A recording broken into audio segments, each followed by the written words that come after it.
Hello and welcome to LexisNexis RegCompliance Plus.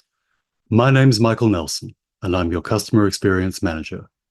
Today, we're looking at the obligation registers within the platform. As you can see, we've started at the landing page. The default is the compliance platform. To access your obligations, click here on the Obligations tab.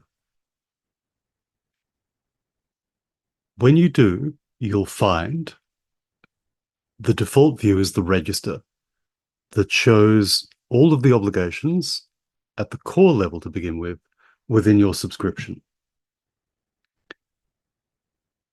When we look at the obligations, we can see that there are a variety of different ways of viewing what's caught up within your subscription. As you can see, I've defaulted to the tracked obligations, which allows me to simply focus on the obligations that I have deemed relevant in this particular instance.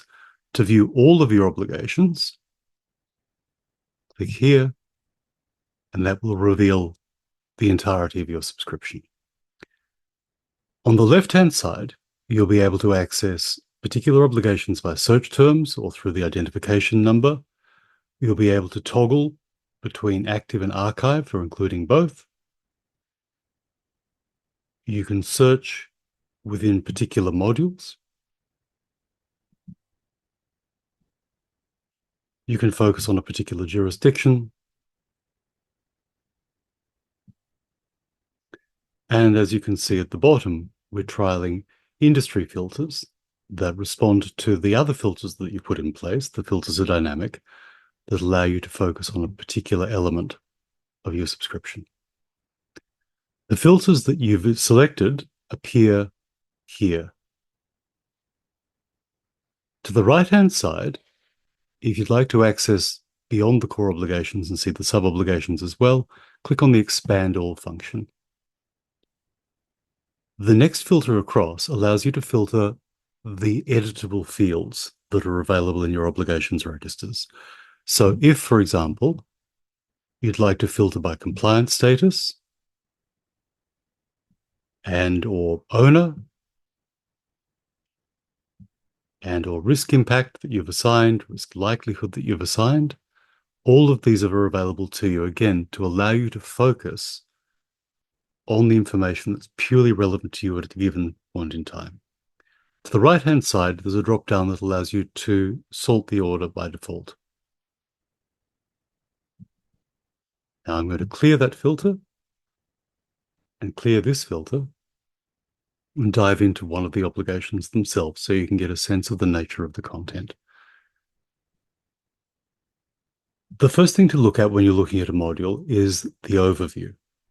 Now, the overview obligation doesn't contain legal obligations within it per se, but what it does do is provide you with a narrative sense of what's contained in the balance of the module.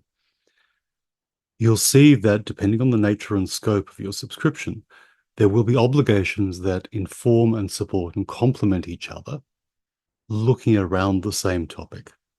But it may very well be that where you might expect to find a given obligation or set of obligations doesn't necessarily cleanly align with where our authors think it should be best put. So when you're first coming to grips with the new module, the first thing to look at is the overview.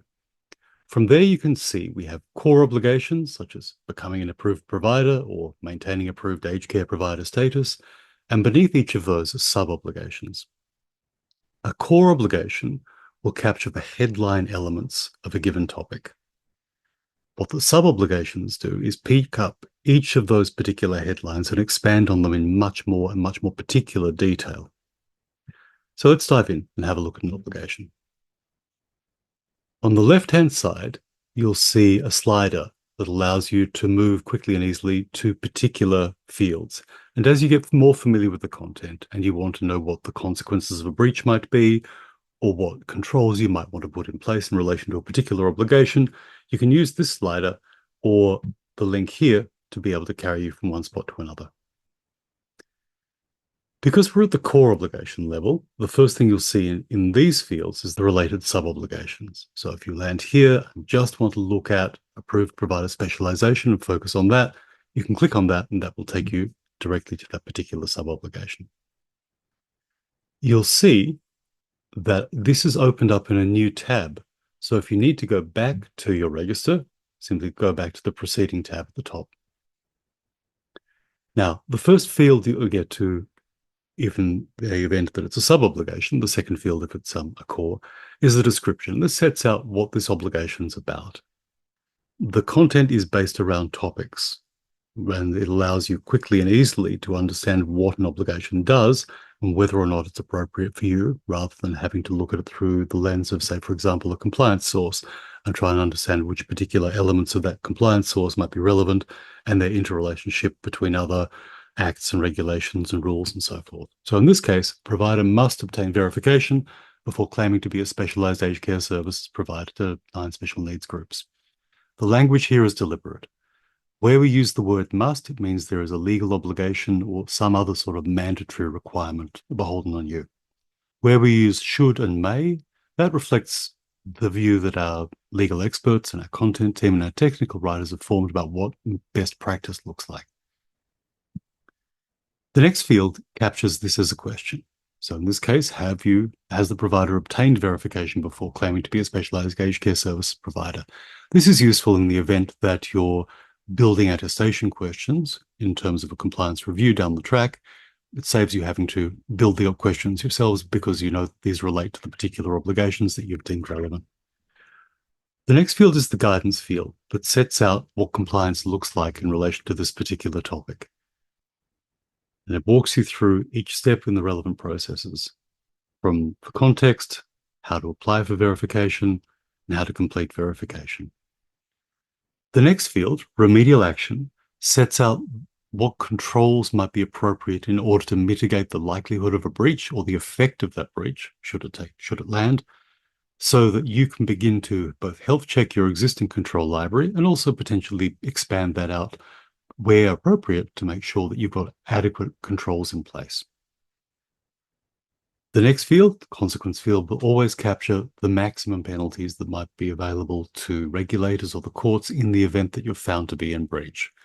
And this is a useful place to start when you're assigning risk impacts against particular obligations. Look at your risk taxonomy, look at the consequences, and assign the appropriate risk impact. Of course, you can then look at what controls that you have in place, and that will inform the risk likelihood. The compliance source tells you where we get this information from. And as you can see, we've pinpointed particular elements of this source as being particularly relevant to this particular obligation. And finally, the historical note field that captures all of the changes that we've made to this particular obligation over the course of its life.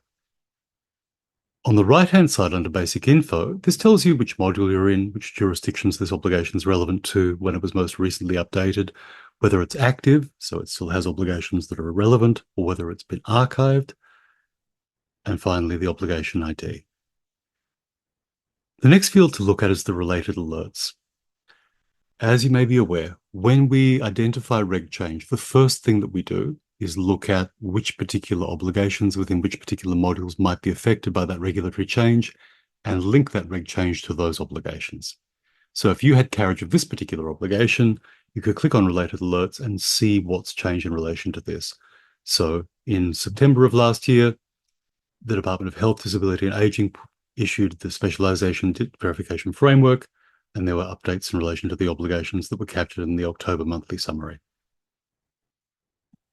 The final thing to look at is tools. Where there is information available to us that will better inform how you respond to the obligation, or there is information that allows you to implement that obligation more effectively, we'll flag it as a tool and we'll link to it here. Now, the other views that are available within the obligation registers are library and dashboard. If we click on library, you'll be able to see the view changes significantly. But again, the capacity to filter within your obligation register remains the same on the left-hand side. What this display shows you is how many obligations are currently available, whether anything's been added, updated, or recently archived, and then gives you snapshots of the obligations caught within that particular data set, as well as access to the obligations themselves and links to the related alerts and tools. The third view is the dashboard view. This allows you to look at, again, all of the obligations caught within your particular filter set, both by active and archived, what the obligation change, a snapshot of that. Importantly, it shows you how many obligations are being tracked and the overall compliance rate. Then you can look at which particular obligations are owned by which particular individuals. So if, for example, you wanted to have a look at the obligations that Simran had, you could click on that, and that will focus on those obligations that have been assigned to Simran. An important feature, as I mentioned before, is the tracking. What the tracking allows you to do is bring you closer to the obligations that are pertinent to your particular obligation. Now, there are a couple of ways you can do it. One is to simply click on the flag icon, and that will determine that whether that's been tracked or untracked. The other way to do it is to look at the editable fields. Now, you can see here we have links to the related alerts, links to the tools.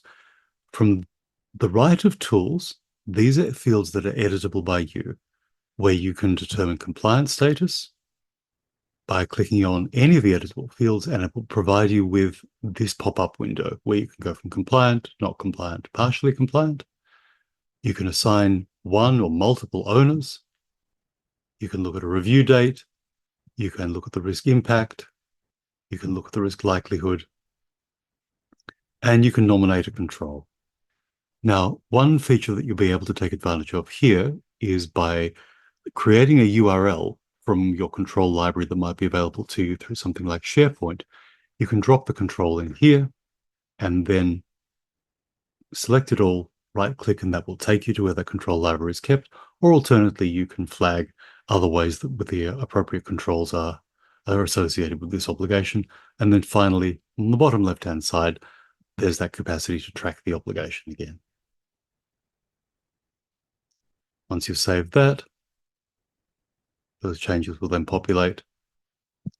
And on the right-hand side, you can use these as a quick snapshot of what the obligation is. So this will show you what the description of the obligation looks like.